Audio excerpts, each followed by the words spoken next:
என்னோடய first international trip south Korea. நான் south Korea visa apply பண்ணி எனக்கு ஒரு 10 டேஸில் கிடச்சிருச்சு. சப்போஸ் சவுத் கொரியாவில் ஏதாச்சும் பப்ளிக் ஹாலிடே அந்த மாதிரி இருந்துச்சுன்னா இங்கே எம்பசி லீவ் விட்டுருவாங்க. நம்மளுக்கு விசா கிடைக்கிறதுக்கு கொஞ்சம் லேட் ஆகும்.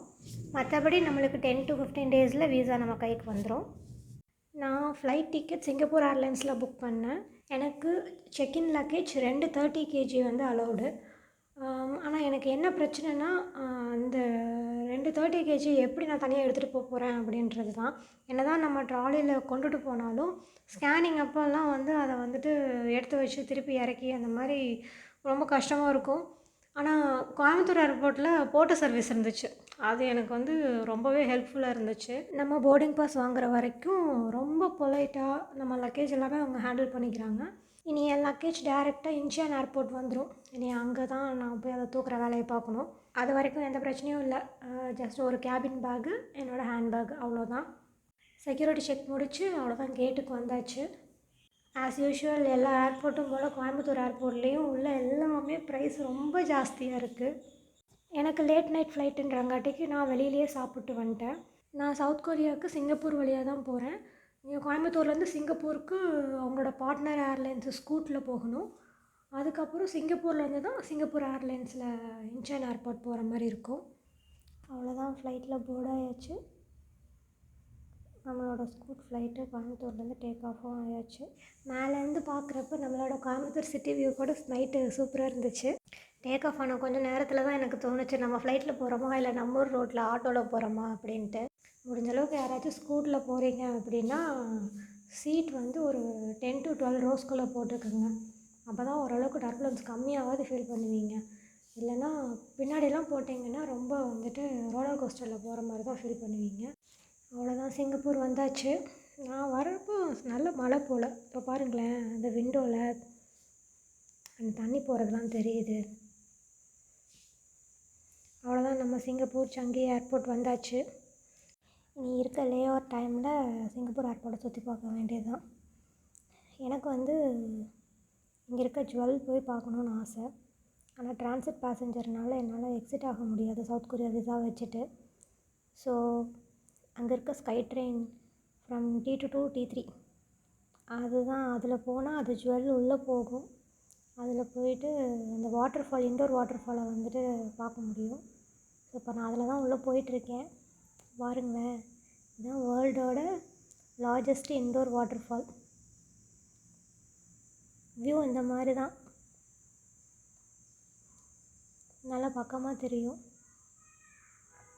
இது வந்து அந்த இண்டோர் ஃபாரஸ்ட்டு போல்.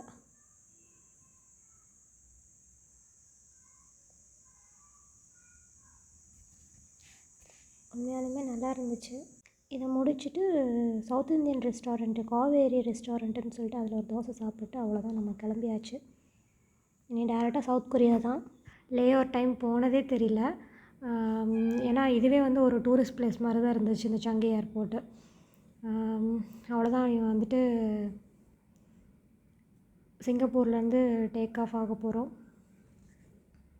இப்போ நான் போகிற இந்த சிங்கப்பூர் ஏர்லைன்ஸ் ஃப்ளைட் வந்துட்டு நல்லா தான் இருந்துச்சு. ஸ்கூட் மாதிரிலாம் இல்லை.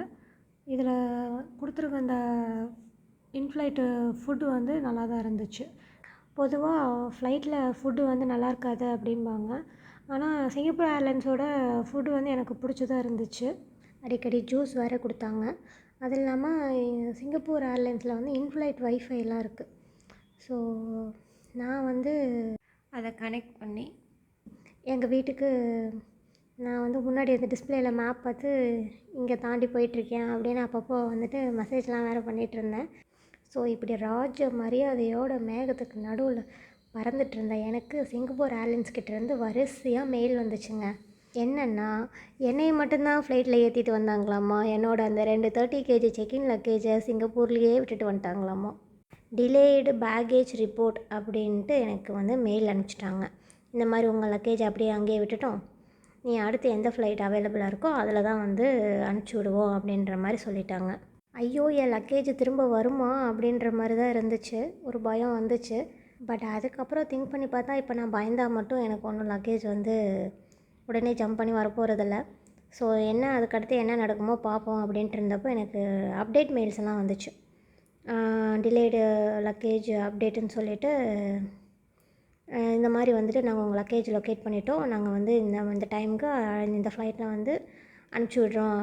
நீங்கள் வந்து இன்ச்சியான் ஏர்போர்ட்டில் இருக்க லாஸ்ட் அண்ட் ஃபவுண்டு ஆஃபீஸில் போயிட்டு கஸ்டம்ஸ் டிக்ளரேஷன் முடிச்சிடுங்க. உங்கள் கான்டாக்ட் அட்ரஸையும் ஃபோன் நம்பரையும் கொடுத்துட்டு போங்க, நாங்கள் டேரெக்டாக உங்கள் கான்டாக்ட் அட்ரஸுக்கே நாங்கள் டெலிவரி பண்ணிடுறோம் அப்படின்ற மாதிரி வந்து எனக்கு மெயில் அனுப்பிச்சிருந்தாங்க. அதை பார்த்ததுக்கப்புறம் எனக்கு ஒரே சந்தோஷம். பரவாயில்ல, இது கூட நல்ல ஆப்ஷனாக இருக்கே, நான் போய் இன்ச்சியான் ஏர்போர்ட்டில் எப்படிறா அந்த 30 கிலோ தூக்க போகிறேன் அப்படின்னு யோசிச்சுட்டு இருந்தேன். பட் அவங்களே சேஃபாக எனக்கு வந்துட்டு டெலிவரி பண்ணி கொடுத்துட்றேன் அப்படின்ட்டப்போ, அப்போ வேறு ஒன்றும் இல்லை, என்னோடய கேபின் பேக்கை மட்டும் வச்சுட்டு ஜாலியாக வந்துட்டு ஏர்போர்ட் விட்டு வெளியே போய்க்கலாம். இது கூட நல்லா இருக்கே அப்படின்ற மாதிரி தான் எனக்கு அப்போ தோணுச்சு. ஸோ இந்த மாதிரி சுச்சுவேஷன் யாருக்காச்சும் வந்துச்சுன்னா பேனிக் ஆகாதீங்க, அதே மாதிரி கோவப்படாதீங்க. நம்ம அடுத்து என்ன பண்ணுறதுன்னு தான் யோசிக்கணும். ஏன்னா நம்ம லக்கேஜ் வந்து லொக்கேட் பண்ணிட்டாங்கன்னா நம்மளுக்கு 2 டேஸில் நம்மளுக்கு வந்துடும். அப்படி இல்லை தொலைஞ்சிருச்சு அப்படின்ற பட்சத்தில் நம்மளுக்கு காம்பன்சேஷன் கொடுப்பாங்க. ஸோ எந்த ஒரு வேல்யூபிள் திங்ஸும் வந்து அதில் வச்சுக்காதீங்க. அதே மாதிரி கேபினில் வந்துட்டு 1 or 2 டேஸ் செக்இன் லக்கேஜ் இல்லைன்னாலும் சமாளிக்கிற அளவுக்கு வந்துட்டு ட்ரெஸ்ஸு இந்த மாதிரி இம்பார்ட்டன்ட் திங்ஸ் வந்து எடுத்துகிட்டு போய்க்குங்க. இனி இன்ச்சியான் ஏர்போர்ட் போய் தான் வந்து அடுத்த ஸ்டெப் நான் என்னன்ட்டு லக்கேஜுக்கு பார்க்கணும்.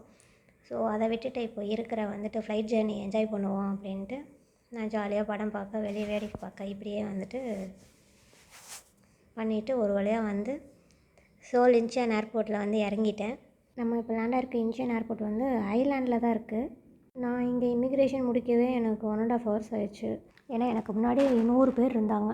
ஸோ அதனால் அதை முடிச்சுட்டு சரி எதுக்கும் வந்துட்டு பேக்கேஜ் கிளைம் ஏரியாவில் வந்து பார்ப்போம் அப்படின்ட்டு பார்த்தா அங்கே இந்த லக்கேஜோடு வந்துட்டு ஒரு ட்ரேவும் சேர்ந்து சுற்றிட்டு இருந்துச்சு. அதில் ஒரு பெரிய பிரிண்ட் அவுட் வேறு ஒன்று இருந்துச்சு.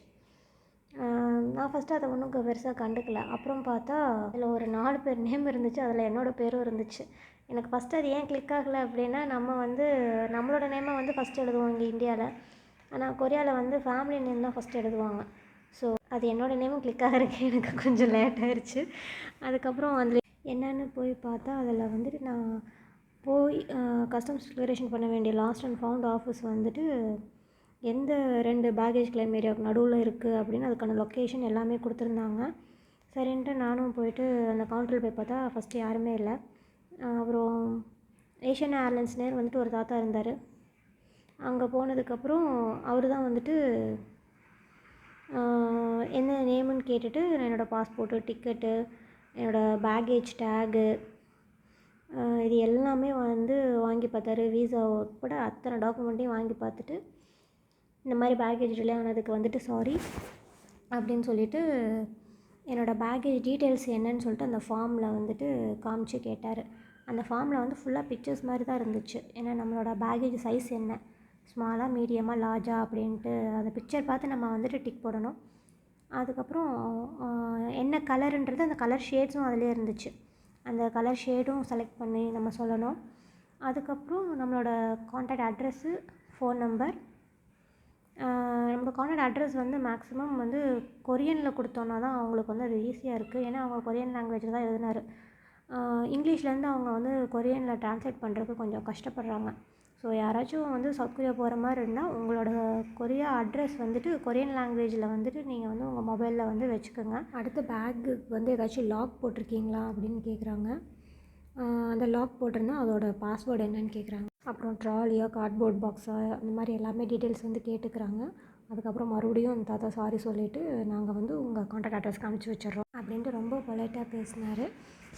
வேறு எதுவும் அப்டேட் பற்றின கொஷின்ஸ் இருந்துச்சுன்னா நம்ம வந்து அவங்க நம்மளுக்கு திருப்பி கொடுத்துருக்க அக்னாலேஜ்மெண்ட்டில் வந்து ஃபோன் நம்பர் இருக்குது, இந்த நம்பருக்கு கால் பண்ணி கேளுங்க அப்படின்னு சொல்லி அதையும் வந்து சொல்லிட்டார். ஸோ அவ்வளோதான். நான் வந்துட்டு என்னோடய அந்த பேக்கேஜ் ப்ராசஸ் எல்லாம் முடிச்சுட்டு ஏர்போர்ட்டை விட்டு வெளியே வந்துட்டேன். நெக்ஸ்ட் டே சேஃபாக வந்துட்டு என்னோடய 2 லக்கேஜும் காரில் கொண்டு வந்து சேஃபாக வந்து நான் இருந்த இடத்துல டெலிவரி பண்ணிட்டாங்க. நான் கூட அப்படி கொண்டு வந்திருக்க மாட்டேன், 4 ஸ்டெப்லேயே கொண்டு வந்து கொடுத்துட்டாங்க. இந்தியாவிலேருந்து சவுத் கொரியா வந்து என்னோடய ட்ராவல் எக்ஸ்பீரியன்ஸ் இப்படி தான் இருந்துச்சு. இந்த வீடியோ வந்து அவ்வளோவா ஃபேன்சியாக இல்லைனாலும் கொஞ்சமாவது இன்ஃபர்மேட்டிவாக இருந்திருக்கும்னு நம்புகிறேன். ஸோ உங்களுக்கு இந்த வீடியோ பிடிச்சிருந்துச்சுன்னா என்னோடய சேனலுக்கு சப்ஸ்கிரைப் பண்ணுங்கள்.